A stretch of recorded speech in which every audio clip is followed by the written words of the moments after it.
Welcome back to the Path to Happiness, an introduction to the unification principle. I'm your host, Dr. Tyler Hendricks. Fifth, all civilizations have to bear fruit in this land, and this includes civilizations that developed on the land and civilizations born on the shores of rivers and seas. First, let us look from the perspective of land masses. The ancient continental civilizations that arose in Egypt and Mesopotamia bequeathed their fruits to the peninsular civilizations of Greece, Rome, and Iberia, and thence to the island of Great Britain. And this island civilization passed on its culture to the United States, a continental civilization. Then the direction was reversed, with the United States passing on its culture to the island nation of Japan. Now these fruits are to be harvested in the peninsular civilization of Korea, where Christ is to be born. From the perspective of bodies of water, the river civilizations that arose on the shores of the Nile, the Tigris and Euphrates rivers, passed on their cultures to the civilizations in the vicinity of the Mediterranean Sea, Greece, Rome, Spain, and Portugal. These, in turn, bequeathed their fruits to the civilization on the Atlantic Ocean, notably Great Britain and the United States. All these fruits will be harvested in the civilization of the Pacific Ocean, which links together the United States, Japan, and Korea. Sixth, God prepared Korea's own axial age. Karl Jaspers developed the worldwide theory of an axial age, a period around 500 BC, of substantial philosophical and religious developments, such as Buddha's doctrine, Buddhism, Confucius' doctrine, Confucianism, Lao Tzu's doctrine, Taoism, Zoroastrianism, and the Greek philosophers, Socrates, Plato, and Aristotle.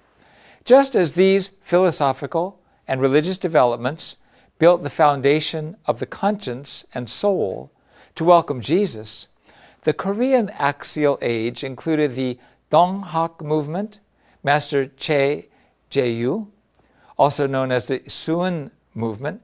It started the Donghak movement, which was opposed to Western learning and helped develop Catholicism in Korea.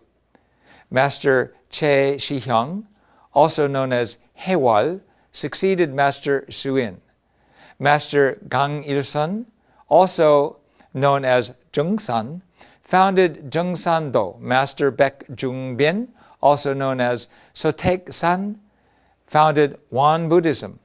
And Master Na Chol, also known as Hongam, founded Dae-jong-gyo. And there are more. These people developed modern forms of Confucianism, Buddhism, Taoism, and indigenous Korean faiths.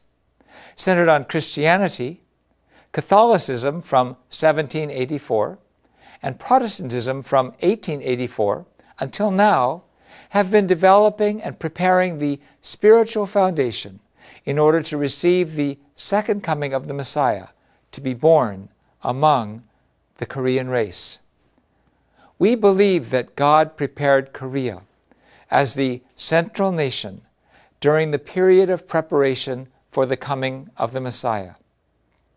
2,000 years ago, in order to welcome Jesus, God prepared Israel, and God prepared Korea in the same way in order to welcome the second coming of the Messiah. When the First and Second World Wars broke out during the climax of the period of preparation for the second advent of the Messiah, what was the situation of the Korean people? From 1905 to 1945, Korea fulfilled a 40-year period under the Japanese Empire's rule, where they literally hovered between life and death. Japan took away Korean history and language, and even demanded that the people adopt Japanese names.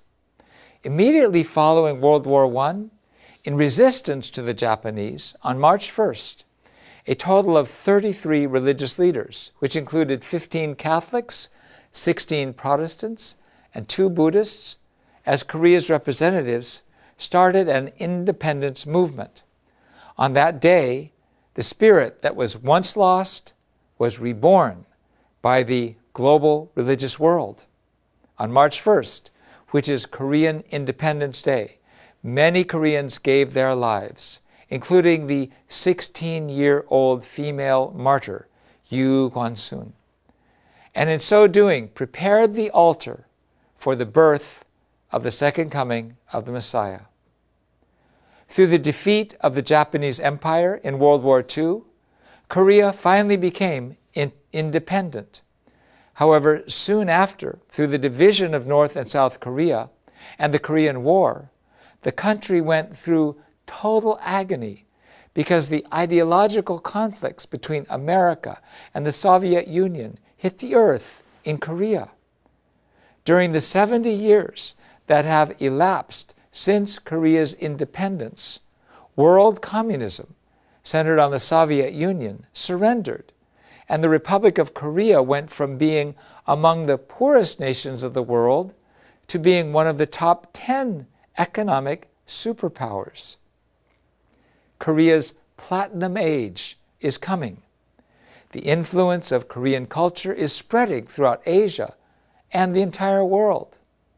Right now, the world is facing a critical time in which we must liberate North Korea and gain the unity of North and South Korea.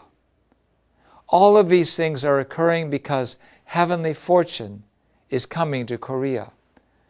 Korea has the potential to become an ideal world of creation whose future is overflowing with peace, freedom, happiness, interdependence, mutual prosperity, and universally shared values.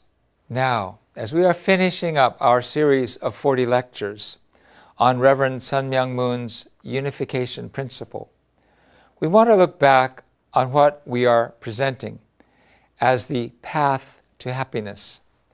Basically, what we have is a philosophy of love. God is love, and the creation is an expression of masculine and feminine love. The full experience of love is found in marriage and family, and this love has the power to make of the world one family under God. It makes sense then that it was the misuse of love that turned the world into one war zone under Satan, and that it is the restoration of love that rebuilds the path to happiness. But we who are born in a war zone cannot know what love really is. That has to come from a place of peace, from God, through God's Son and daughter, the Messiah. In 1976, Newsweek magazine interviewed Reverend Moon and asked him if he is the Messiah. He answered, "Yes, and so are you." Reverend Sun Myung Moon, on the world stage, dedicated his 93 years of life on the earth for this work. He stands on his words and deeds.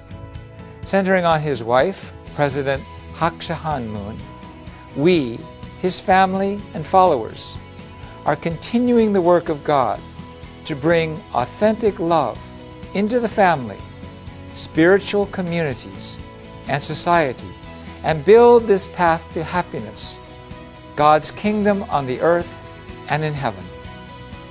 We invite you to join us. Thank you for your kind attention, and may God guide your consideration of all these things.